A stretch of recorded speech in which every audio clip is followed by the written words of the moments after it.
Hello बच्चों, स्वागत है आपका अपने गुरुकुल में। मिशन एसएससी 2024 100 डेज चैलेंज का आज 34वां दिन है। चलिए स्टार्ट करते हैं। तो सबसे पहला क्वेश्चन है, monthly salaries of A and B 40,000। A spends 85% and B spends 95%। If their savings are same then the salary of A is. तो दोनों की सैलरी मिला के है 40,000। तो ए कितना स्पेंड कर रहा है? 85%। बी कितना स्पेंड कर रहा है? 95%। तो दोनों की सेविंग सेम है। इसकी सेविंग कितनी है?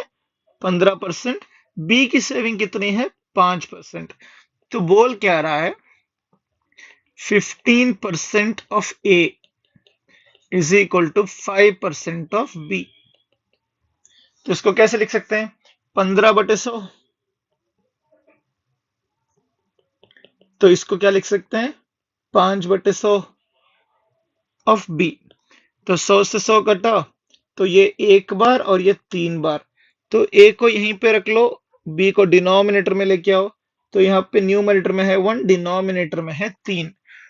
तो टोटल कितने हिस्से हो रहे हैं?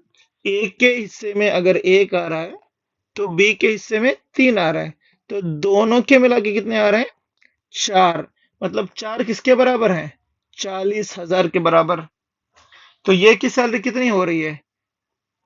10,000। तो ऑप्शन है ए। चलिए अगला क्वेश्चन देखते हैं। Height of a triangle increase by 10% to retain the original area of triangle corresponding base must be decreased by. तो हमें एक रूल पता होना चाहिए मैथ में कि अगर कोई वैल्यू 1/x से इंक्रीज होगी तो दूसरी वैल्यू उसको बैलेंस करने के लिए 1/x+1 से डिक्रीज होगी। तो एक साइड बढ़ रहा है 10% से, मतलब 1/10 के बराबर बढ़ रहा है। तो कितना घटेगा? 1/11 के बराबर घटेगा। तो 1/11 कितना हो रहा है? 9 1/11%, जो है क्या? Option B. एक चीज तो यह है, अगर ये समझ में नहीं आए तो ऐसे भी कर सकते हो। जैसे कि मान लो 100 है, तो कितना बढ़ रहा है? 10 बढ़ रहा है। तो ये 10 किस में बढ़ रहा है? 100 में बढ़ रहा है, जो कि 1/10 है, 10%। तो 10 के बढ़ने के बाद ये कितना हो जाएगा? 110। अभी जितना बढ़ा है उतना तो घटाना ही है ना। कितना घटाना है? 10 घटाना है। किस में घटाना है? 11 110 में, जो बन जाएगा 1/11, जो है 9 1/11 के बराबर। Option B. ये बहुत ही इंपॉर्टेंट रूल है जिसके बेस पे बहुत सारे क्वेश्चंस आएंगे। चलिए अगला क्वेश्चन देखते हैं। Number is increased by x, then to get back the original value it should be reduced by. Simple सा है। जैसे पिछले वाले में क्या था ना, 100 था। 100 में कितना बढ़ेगा? x बढ़ेगा। तो कितना आएगा? 100+x आएगा। अभी इसी 100 में कितना घटाना है? जितना बढ़ाया था उतना ही घटाना है। तो इतना घटाना किस में है? 100+x में घटाना है। तो आंसर क्या है? x/100+x। तो बढ़ कितना रहा है? x बढ़ रहा है 100 में, वही x घट रहा है 100+x में। चलिए नेक्स्ट क्वेश्चन देखते हैं। 83 1/3। तो इसका करस्पॉन्डिंग फ्रैक्शन आपको याद रहना चाहिए 5/6, और 60% का कितना है? 3/5। तो कितना होगा? 5/6 of 90 is equal to 3/5 of a number. उस नंबर को हमें कैलकुलेट करना है। चलिए देखते हैं क्या होगा। तो ये 6 से कितने बार गया? 15 बार। ठीक है। ये 3 से कितने बार जाएगा? 5 बार। तो 5 इंटू 5 बच गया, जो कि n/5 के बराबर है। तो नंबर क्या होगा? 5 गुना 5 गुना 5, जो कि है 125 के बराबर, जो कि है ऑप्शन बी। चलिए नेक्स्ट क्वेश्चन देखते हैं। In an examination, a student must get 36% to pass. A student who got 190 failed by 35 marks. तो एग्जाम में पास होने के लिए चाहिए 36%। तो ये है, मान लो हमारा स्कोरिंग लाइन। तो ये है पासिंग परसेंटेज, जो कि किसके बराबर है? 36% के बराबर है। तो कोई एक बच्चा है जिसका स्कोर कितना है 190 मार्क्स, लेकिन वो फिर भी कितने मार्क्स से फेल हो गया, कितने 35 मार्क्स से फेल हो गया। तो ये जो गैप बन रहा है कितने मार्क्स का है 35 मार्क्स का। तो total marks in examination total तो हमेशा होंगे 100% ही। तो अभी कैलकुलेट क्या करना है, देखो 36% किसके बराबर है 190 प्लस 35 किसके बराबर है 225 के बराबर है। टोटल मार्क्स हमेशा होंगे 100%, वो कितने के बराबर होंगे मान लो n। तो अभी क्रॉस मल्टीप्लाई कर लो 36n is equal to 225 into 100। तो 9 से कितने बार जाएगा 4 बार, ये 9 से जाएगा 25 बार, ये 4 से एक बार, ये 4 से 25 बार। तो n की वैल्यू क्या होगी 625, जो कि है ऑप्शन बी। बहुत ही सिंपल सा है। चलिए नेक्स्ट क्वेश्चन देखते हैं। A basket contains 300 mangoes. 75 mangoes were distributed among some students. Find the percentage of mangoes left. तो जैसे चाहे कर सकते हो, 75 मैंगोज दे दिए ना किसमें 300 में, तो कितना बनता है एक बार, ये जाएगा 4 बार, तो 1/4 मैंगोज दे दिए, तो बचे कितने 3/4, जो कितने के बराबर होंगे 75% के। या तो एक ये कर सकते हो, या तो ऐसे कर सकते हो 300 में 75 मैंगोज दे दिए, बचे कितने 300 में, तो बचे कितने 225 कितने में 300 में। तो 75 से ये जाएगा कितने बार 3 बार, ये जाएगा 4 बार। तो आंसर है 3/4, जो कि अगेन बन रहा है 75%।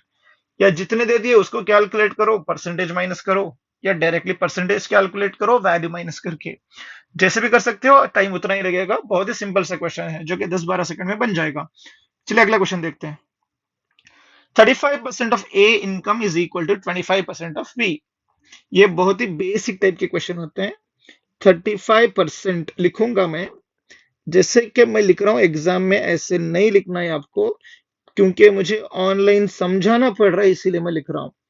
आपको ये ध्यान में होना चाहिए कि ये सो और ये सो कैंसिल हो जाएगा, इसीलिए लिख के टाइम वेस्ट नहीं करना। तो ये 5 से कट जाएगा 7 बार, ये 5 से कट जाएगा 5 बार, तो ये ऐसे ही रख लो।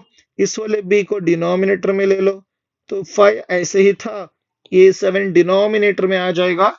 तो हमें कैलकुलेट करना है a इज टू b, जो क्या है 5:7, 5:7, ऑप्शन बी। चलिए अगला क्वेश्चन देखते हैं। चलो को ध्यान से समझो। 6 1/4 जो कि बनता है 6.25%।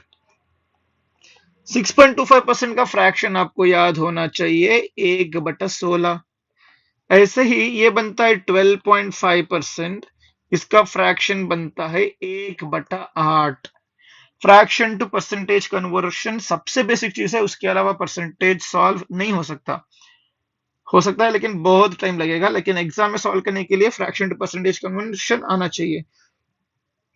ये बन गया 1/16 इंटू 1600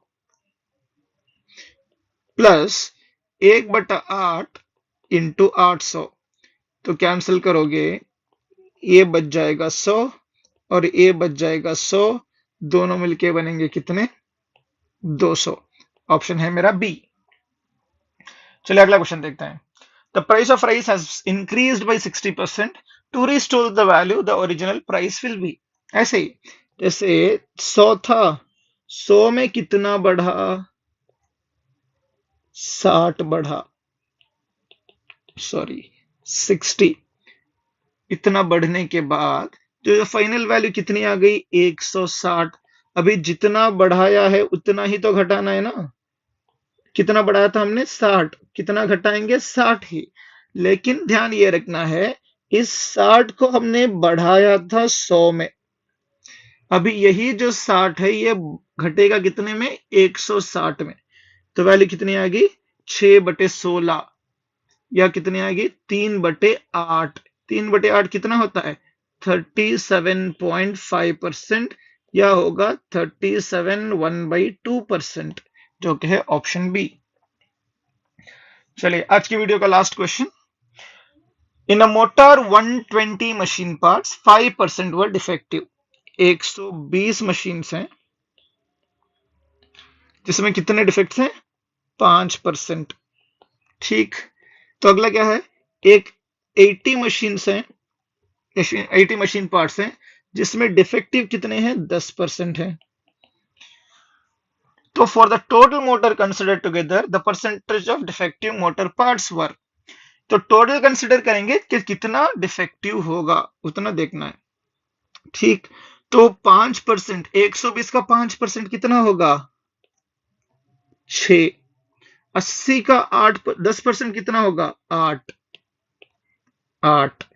तो दोनों मिलके कितने बन गए? 8 और 6 14। 14 पार्ट्स डिफेक्टिव हैं कितने पार्ट्स में? 120 और 80 कितने हो गए? 200। तो ये 7/100 के बराबर है, जो कि बन जाएगा 7%, जो कि है मेरा ऑप्शन ए।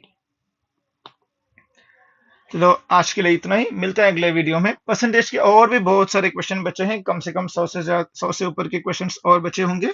ये बहुत ही इंपॉर्टेंट चैप्टर है, बनिए रहेगा। शेयर कीजिएगा अपने फ्रेंड्स के साथ। अगर कोई डाउट है तो या कमेंट सेक्शन में बता सकते हो, या इस नंबर पे हमें कांटेक्ट भी कर सकते हो। आप हमें फर्दर अपडेट्स के लिए लिंक्डइन पे भी कांटेक्ट कर सकते हो।